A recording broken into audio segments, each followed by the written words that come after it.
Kung masusumpungan mo ang iyong sarili sa isang mahirap na sitwasyon at tila hindi ito gumagaling, huwag mag-alala dahil hindi ito magtatagal magpakailanman. Ang pinagdaraanan mong pagdurusa ay hindi panghabang buhay.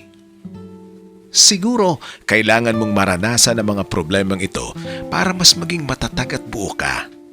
Soon, magiging okay din ang lahat. At lahat ay magiging maayos din pagdating ng panahon. O Diyos, walang sinuman ang nananatiling hindi nagbabago tulad ng ginawa mo.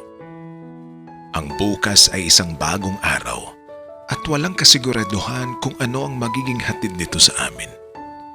Ngunit sinasabi ng iyong salita na ikaw ay nananatiling pareho, kahapon, ngayon at magpakailanman.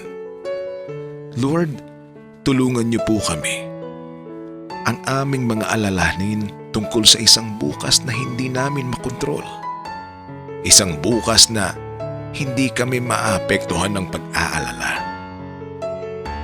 Bukas ay maaaring magkaroon ng mga bagong problema, ngunit ngayon, bukas at magpakailanman, ikaw ay mabuti. Tulungan mo kaming ipagkatiwala ang bawat araw sa iyo.